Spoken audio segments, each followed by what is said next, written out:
আমার আল্লাহ তাআলা ওই রাসূলকে কি তাহলে কুরআনের মধ্যে ইয়া মুহাম্মদ ইয়া আহমদ বলে ডাক দেন নাই? না না না, 114টি সূরার মধ্যে কোন জায়গায় আমার আল্লাহ ইয়া মুহাম্মদ ইয়া আহমদ বলে ডাক দেয় নাই।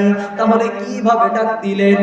আমার আল্লাহ তাআলা কুরআনুল কারীমের সূরা মায়েদার 167 নম্বর আয়াতে আমার আল্লাহ বলে দিলেন, ইয়া আইয়ুহান নবী। সুবহানাল্লাহ, আমার আল্লাহ রাসূলকে ডাক দিলেন ইয়া আইয়ুহান নবী। যেই নবীকে আমরা নবী বলি সেই নবীকে স্বয়ং আমার আল্লাহ বললেন নবী। আমার আল্লাহ তাআলা কুরআনুল কারীমের মধ্যে আমার আল্লাহ সূরা আহজাবের 45 নম্বর আয়াতে ডাক দিলেন, ইয়া আইয়ুহার রাসূল।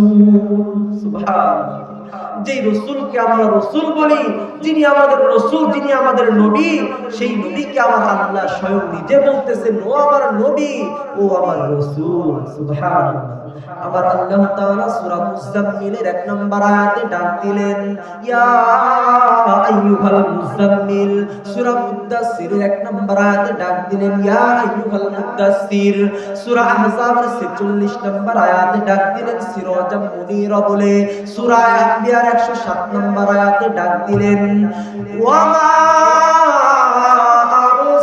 আরসালনাকা ইল্লা রাহমাতাল লিল আলামিন। সুবহানাল্লাহ, রাহমাতুল লিল আলামিন নবী, রাহমাতুল লিল আলামিন নবী।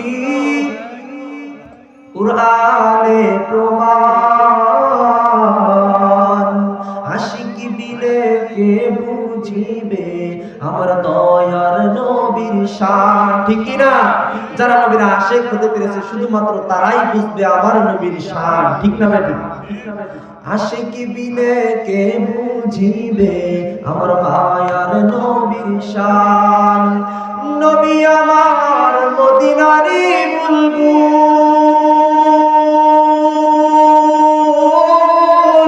আমার আল্লাহ ভালোবেসে নামটি দিলেন হাবিবে রাসূল। আল্লাহু আকবার। নবী আমার মদিনারি বুলবুল,